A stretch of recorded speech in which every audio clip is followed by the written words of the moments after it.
ಸಂಸಾರ ಸಂತೆಗೆ ಸ್ವಾಗತ. ಒಂದೊಂದು ಸಲ ಸ್ವಲ್ಪ ಹೊತ್ತು ಕೂತ್ಕೊಂಡ್ರೂ ಕೈ ಕಾಲುಗಳಲ್ಲಿ ಜೋಮ್ ಹಿಡ್ದಂಗೆ ಆಗುತ್ತೆ. ಮಲ್ಕೊಂಡಿದ್ದಾಗನೂ ಸಹಿತ ನಮ್ಮ ಕಾಲು ಜೋಮ್ ಹಿಡ್ದಂಗೆ ಆಗುತ್ತೆ, ಇಲ್ಲ ಮರಗಟ್ಟಿದ ಅನುಭವ ಆಗ್ತಿರುತ್ತೆ.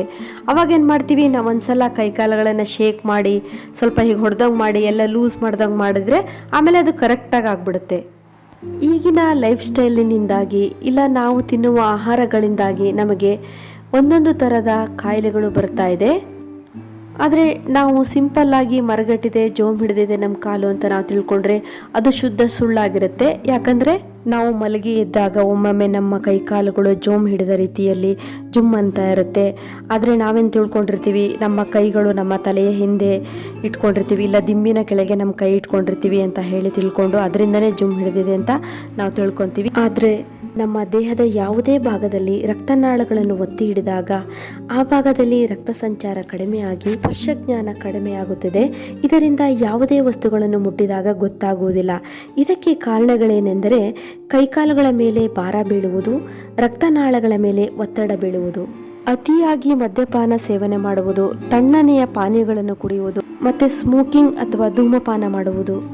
ಇಷ್ಟೇ ಅಲ್ಲದೆ ಡಯಾಬಿಟಿಸ್, ವಿಟಮಿನ್ B12 ಹಾಗೂ ಅನೇಕ ಪೋಷಕಾಂಶಗಳ ಕೊರತೆಯಿಂದಲೂ ಸಹ ಇಂತಹ ತೊಂದರೆಗಳು ಕಾಣಿಸಿಕೊಳ್ಳುತ್ತವೆ. ಇದನ್ನು ನಾವು ನೆಗ್ಲೆಕ್ಟ್ ಮಾಡದೆ ಇದನ್ನು ಗಂಭೀರವಾಗಿ ತೆಗೆದುಕೊಳ್ಳಬೇಕು. ಮುಂದೆ ಇದು ಗಂಭೀರವಾದ ಕಾಯಿಲೆಗಳಿಗೆ ಕಾರಣವಾಗಬಹುದು.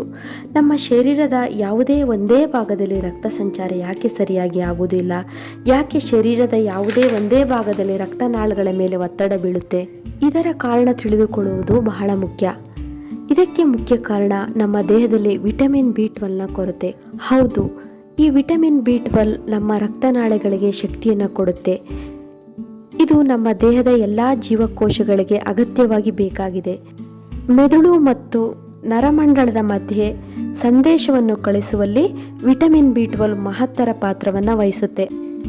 ಈ ವಿಟಮಿನ್ B12ನ ಕೊರತೆ ಉಂಟಾದರೆ ನರಕ್ಕೆ ಸಂಬಂಧಿಸಿದ ಅನೇಕ ತೊಂದರೆಗಳು ಕಾಣಿಸಿಕೊಳ್ಳಬಹುದು. ಅಷ್ಟೇ ಅಲ್ಲದೆ ಈ ವಿಟಮಿನ್ B12 ನಮ್ಮ ದೇಹದ ಮೂಳೆಗಳ ಮೂಲಕ ರಕ್ತದ ಉತ್ಪಾದನೆಗೂ ಸಹಾಯ ಮಾಡುತ್ತೆ. ಇದರ ಕೊರತೆ ಉಂಟಾದರೆ ರಕ್ತದ ಉತ್ಪಾದನೆಯಲ್ಲೂ ಸಮಸ್ಯೆ ಉಂಟಾಗಿ ಅನಿಮಿಯಾ ಅಥವಾ ರಕ್ತಹೀನತೆ ಉಂಟಾಗಬಹುದು. ನಮ್ಮ ದೇಹದಲ್ಲಿ ವಿಟಮಿನ್ B12ನ ಉತ್ಪಾದನೆಗೆ ಪೂರಕವಾಗಿ ನಾವು ಕ್ಯಾಲ್ಸಿಯಮನ್ನು ತಗೋಬೇಕಾಗತ್ತೆ. ಇವಾಗ ವಿಟಮಿನ್ B12ನ ಉತ್ಪಾದನೆಗೆ ಪೂರಕವಾಗಿರುವ ಕ್ಯಾಲ್ಸಿಯಮನ್ನು ಹೇಗೆ ಪಡಿಬೋದು ಅನ್ನೋದನ್ನು ನೋಡೋಣ ಬನ್ನಿ. ಗಸಗಸೆಯಲ್ಲಿ ಕ್ಯಾಲ್ಸಿಯಂ ಅಂಶ ತುಂಬಾ ಇರುತ್ತೆ. ನೋಡಿ, ಈ ಥರ ಇರುತ್ತೆ ಗಸಗಸೆ. ಆ ಗಸಗಸೆಯನ್ನು ಪಾನಕ ಮಾಡಿಕೊಂಡು ಇಲ್ಲ ಪಾಯಸ ಮಾಡಿಕೊಂಡು ಕುಡಿತಿದ್ರು.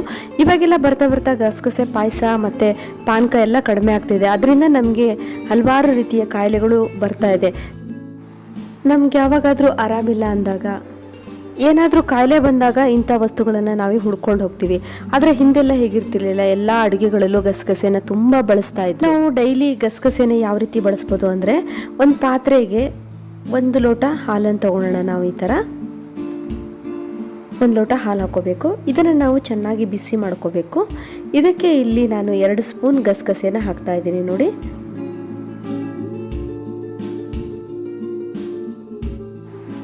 ಇವಾಗ ನಾವು ಇದನ್ನು ಸ್ಟವ್ ಮೇಲೆ ಇಟ್ಬಿಟ್ಟು ಚೆನ್ನಾಗಿ ಕುದಿಸ್ಬೇಕಾಗತ್ತೆ. ಗಸಗಸೆ ಮತ್ತು ಹಾಲು 1 ರಿಂದ 2 ನಿಮಿಷ ಕುದಿಸಿದ್ರೆ ಸಾಕು. ನೋಡಿ, ಈ ರೀತಿ ಚೆನ್ನಾಗಿ ಕುದಿಬೇಕು. 1 ರಿಂದ 2 ನಿಮಿಷ ಆದರೆ ಸಾಕು, ಚೆನ್ನಾಗಿ ಕುದಿಯುತ್ತೆ. ಇದನ್ನು ನಾವು ಸೋಸ್ಕೊಳೋದು ಬೇಡ, ಫಿಲ್ಟ್ರ್ ಮಾಡೋದು ಬೇಡ, ಹಾಗೆ ಡೈರೆಕ್ಟಾಗಿ ಗ್ಲಾಸಿಗೆ ಹಾಕ್ಕೋಬೇಕು. ಗಸಗಸೆ ಜೊತೆಗೆ ನಾವು ಹಾಲನ್ನು ಹಾಕ್ಕೋಬೇಕು. ನೀವು ಹಾಲು ಸುರಿಯೋ ಟೈಮಲ್ಲಿ ಗಸಗಸೆ ಉಳಿದಿರುತ್ತೆ. ಉಳಿದ ಗಸಗಸೆಯನ್ನು ನಾವು ಸ್ಪೂನಿಂದ ತೆಗೆದ್ಬಿಟ್ಟು ಲೋಟಕ್ಕೆ ಹಾಕ್ಕೋಬೇಕು. ಹಾಲು ಕುಡಿತಾ ನಾವು ಉಳಿದ ಗಸಗಸೆಯನ್ನು ತಿನ್ನಬೇಕಾಗತ್ತೆ. ಗಸಗಸೆನ ಹಾಗೆ ಬಿಡಬಾರ್ದು. ಒಂದು ವೇಳೆ ನಿಮಗೆ ತಿನ್ಲಿಕ್ಕೆ ಇಷ್ಟ ಆಗಿಲ್ಲ ಅಂದರೆ ಚೆನ್ನಾಗಿ ಗಸಗಸೆನ ರುಬ್ಬಿಟ್ಟು ಅದ್ರ ಪಾಯಸ ಮಾಡ್ಕೊಂಡು ಕುಡಿದ್ರೂ ತುಂಬಾ ಒಳ್ಳೆಯದು. ದಿನಾಲೂ ಮಿಕ್ಸಿ ಮಾಡ್ಲಿಕ್ಕೆ ಬೇಜಾರಾಗತ್ತೆ ಅಂತ ಅಂದ್ಕೊಂಡ್ರೆ ಈ ಥರ ಈಸಿಯಾಗಿ ಇದೇ ಮೆಥಡನ್ನು ಮಾಡ್ಬೋದು. ಒಂದು 15 ದಿವಸ ನೀವು ಕುಡೀರಿ, ತುಂಬಾ ಒಳ್ಳೆಯದಾಗತ್ತೆ. ಈ ಥರ ಬಿಳಿ ಎಳ್ಳನ್ನು ಸಹಿತ ನೀವು ಡೈಲಿ ಯೂಸ್ ಮಾಡ್ಕೊಬೋದು. ಬಿಳಿ ಎಳ್ಳನ್ನು ಪೌಡ್ರ್ ಮಾಡಿಬಿಟ್ಟು ಹಾಲಿನಲ್ಲಿ ಮಿಕ್ಸ್ ಮಾಡ್ಕೊಂಡು ಕುಡಿದ್ರೂ ಕ್ಯಾಲ್ಸಿಯಂ ನಿಮಗೆ ಚೆನ್ನಾಗಿ ಸಿಗುತ್ತೆ. ಬಿಳಿ ಎಳ್ಳನ್ನು ಹೇಗೆ ಯೂಸ್ ಮಾಡಬೇಕು, ಎಷ್ಟು ಪ್ರಮಾಣದಲ್ಲಿ ಯೂಸ್ ಮಾಡಬೇಕು, ಯಾವ ರೀತಿ ಯೂಸ್ ಮಾಡಬೇಕು ಅನ್ನೋದನ್ನು ನಾನೊಂದು ವಿಡಿಯೋ ಮಾಡಿದ್ದೀನಿ. ಆ ಲಿಂಕ್ ನಿಮ್ಗೆ ಕೊಟ್ಟಿರ್ತೀನಿ, ಅದನ್ನು ಬೇಕಾದರೆ ನೀವು ನೋಡ್ಬೋದು. ನೀವು ಅಜ್ವಾನವನ್ನು ಡೈಲಿ 1 ಸ್ಪೂನ್ ತೆಗೆದುಕೊಳ್ಳುವುದರಿಂದಲೂ ನಿಮಗೆ ಕ್ಯಾಲ್ಶಿಯಂ ಸಿಗುತ್ತೆ. ತುಂಬ ಜನ ವೆಜಿಟೇರಿಯನ್ ಆದ್ರೂ ಅವರು ಡೈಲಿ ಹಾಲಿನ ಪ್ರಾಡಕ್ಟ್ಗಳನ್ನು ಬಳಸೋದಿಲ್ಲ, ಹಾಲು, ಪನ್ನೀರ್ ಇಂತಹ ಪದಾರ್ಥಗಳನ್ನು ಅವರು ಬಳಸೋದಿಲ್ಲ. ಅವರಿಗೆ ಹೆಚ್ಚಿನ ಪ್ರಮಾಣದಲ್ಲಿ ಕ್ಯಾಲ್ಶಿಯಂ ಕೊರತೆ ಕಂಡುಬರುತ್ತೆ. ನಾವು ನಮ್ಮ ಆಹಾರ ಪದಾರ್ಥದಲ್ಲಿ ಕ್ಯಾಲ್ಶಿಯಂ ಯುಕ್ತವಾದಂತಹ ಹಾಲಿನ ಪದಾರ್ಥಗಳು, ಡೈರಿ ಪದಾರ್ಥಗಳು, ಪನ್ನೀರ್, ಮೊಸರು, ತುಪ್ಪ, ಹಾಲು ಇಂಥವುಗಳನ್ನು ನಾವು ಬಳಸ್ತಾ ಇದ್ದರೆ ನಮಗೆ ಕ್ಯಾಲ್ಶಿಯಂ ಕೊರತೆ ಉಂಟಾಗೋದಿಲ್ಲ.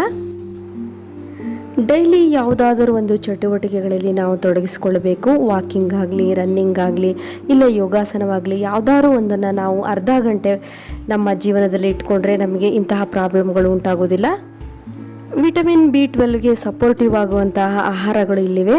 ವೆಜ್ ಆಗಲಿ, ನಾನ್ ವೆಜ್ ಆಗಲಿ, ಇದರಲ್ಲಿ ನಾವು ಹುಡುಕಿ ಅದಕ್ಕೆ ಸಂಬಂಧಪಟ್ಟಂಥ ಪದಾರ್ಥಗಳನ್ನು ನಮ್ಮ ಆಹಾರದಲ್ಲಿ ಹೆಚ್ಚು ಉಪಯೋಗಿಸಬೇಕು. ಡ್ರೈ ಫ್ರೂಟ್ಸ್ಗಳಲ್ಲಿ ಅಂಜೂರವನ್ನು ಹೆಚ್ಚು ಉಪಯೋಗಿಸೋದ್ರಿಂದ ನಮಗೆ ವಿಟಮಿನ್ Bಗೆ ಸಪೋರ್ಟಿವ್ ಆಗಿರುವಂಥ ಕ್ಯಾಲ್ಶಿಯಂ ಅಂಶ ತುಂಬಾ ಸಿಗುತ್ತೆ. ಈ ಎಲ್ಲ ಪದಾರ್ಥಗಳನ್ನು ನಾವು ನಿಯಮಿತವಾಗಿ ಸೇವಿಸುವುದರ ಮೂಲಕ ನಮ್ಮ ಆರೋಗ್ಯವನ್ನು ನಾವು ಆರಾಮಾಗಿ ಕಾಪಾಡಿಕೊಳ್ಬೋದು. ನಮ್ಮಲ್ಲಿ ರೋಗ ನಿರೋಧಕ ಶಕ್ತಿಯನ್ನು ಪಡಿಬೋದು. ನಮ್ಮ ಜೀವನವನ್ನು ಸುಗಮವಾಗಿರುವಂತೆ ನಾವು ಮಾಡಿಕೊಳ್ಬೋದು. ಇದುವರೆಗೂ ನನ್ನ ವಿಡಿಯೋ ನೋಡಿದ್ದಕ್ಕೆ ನಿಮಗೆಲ್ಲರಿಗೂ ಧನ್ಯವಾದಗಳು. ಯಾರು ನನ್ನ ಚಾನಲ್ನ ಸಬ್ಸ್ಕ್ರೈಬ್ ಮಾಡ್ಕೊಂಡಿಲ್ಲ ಅವ್ರು ನನ್ನ ಚಾನಲ್ನ ಸಬ್ಸ್ಕ್ರೈಬ್ ಮಾಡ್ಕೊಳ್ಳಿ. ಒಂದು ಲೈಕ್ ಕೊಡೋದಂತೂ ಮರಿಲೇಬೇಡಿ friends. Be happy, take care, bye.